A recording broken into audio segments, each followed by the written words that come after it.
En este video veremos el juego que marcó un antes y un después en la saga. El juego que muchos decían que mató a la franquicia, pero con el tiempo los fans le agarramos cariño y consideramos infravalorado en cierto punto. Así es, hablo de Pokémon Blanco y Negro, el juego que efectivamente... En efecto, es cine. Pero que solo el tiempo pudo ponerlo en el lugar que merecía. Entonces, hoy resolveremos esas dudas. ¿Realmente fue un mal juego? ¿Mató la saga? ¿Por qué es tan infravalorado? Para eso vamos a dividir el video en varios puntos y bloques donde veremos los puntos que catalogaron al juego como polémico o infravalorado. Bueno, con todo eso dicho, pasamos con el análisis. Corría el año 2010, la Nintendo DS estaba llegando a su fin y Pokémon venía de unas generaciones más exitosas, la cuarta, con Pokémon Perla, Platino y Diamante. Además, Heart Gold y Soul Silver habían dejado la vara muy alta. Entonces surgió la pregunta, ¿qué pasó con la quinta generación? Bueno, Game Freak decidió arriesgarlo todo. Lo que llegó fue Pokémon Black y White, una región nueva, Teselia, gráficos renovados, 156 criaturas jamás vistas y una historia completamente diferente a lo que estábamos acostumbrados, con una trama mucho más profunda, oscura y realista respecto a lo que antecedía la saga. Pero algo salió malo.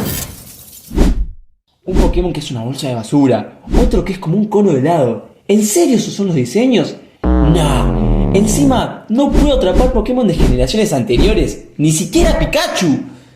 Alguna de estas cosas fue lo que manchó una generación entera, lo que hizo que muchos fans la odiaran en su momento. Y a todo esto se le sumaba la adaptación al anime, la cual fue bastante polémica también. Pero bueno, eso es caso para otro video. Los fans no tardaron en disparar.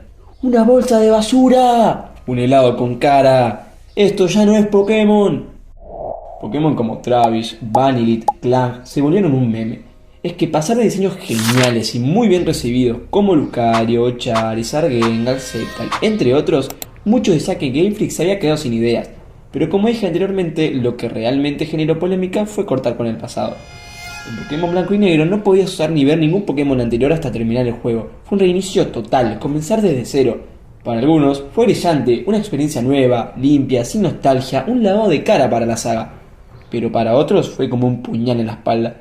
Muchos de sus Pokémon favoritos no estaban disponibles durante la aventura. Lo que no sabían los jugadores es que su diseño tenía un significado detrás, como Travis por ejemplo, que representa la basura acumulada, pero siendo sinceros, el significado en ese momento no importaba realmente. Más en una época donde estos temas no eran preocupaciones para los jugadores que contaban con un rango de edad no mayor a 18 o 20 años, o que bueno, siendo sinceros, tal vez un promedio incluso más joven. Así que nada, esto último lo tocaremos un poco más adelante en el video. Lo que muchos no supieron ver en su momento fue que Pokémon Blanco y Negro no intentaban simplemente ser otra aventura más. Esta generación buscaba contar con una historia distinta, una historia que rompía con la fórmula clásica, una historia que ponía en jaque las mismas bases sobre las que se había construido la saga desde el comienzo. Por primera vez, el enemigo principal no era un villano ambicioso que quería robar Pokémon o conquistar el mundo.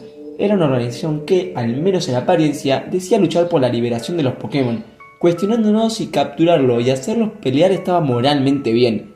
Y eso, en un juego pensado para un público juvenil, es una bomba filosófica que muchos no estaban para dirigir. Y no solo eso, el personaje de N, uno de los más complejos de toda la franquicia, era un joven criado entre mentiras, manipulado por Getchis, para convertirse en una especie de héroe de la liberación, alguien que amaba a los Pokémon pero que fue usado como un peón más en un juego de poder.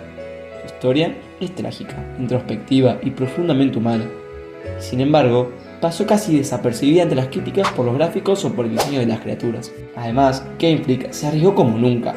El juego incluye diálogos introspectivos, temas de manipulación política, dualidad ilógica y hasta símbolos religiosos, como los dragones legendarios Zekrom y Reshiram, representando verdades opuestas, el idealismo frente al realismo, conceptos que aparecen en las decisiones que toma el jugador y que marcan profundamente la narrativa.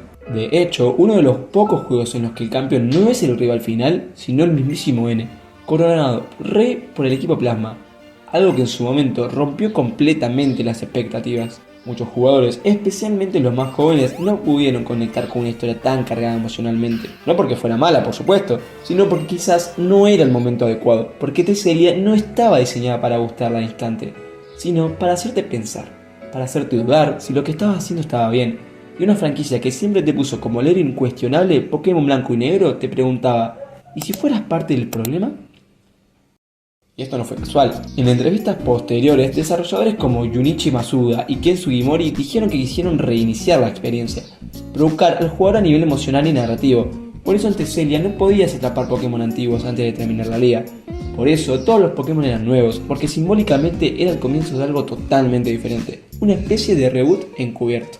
Sin embargo, esa valentía fue malinterpretada, lo que para algunos era una narrativa profunda, para otros simplemente era raro, lento o confuso.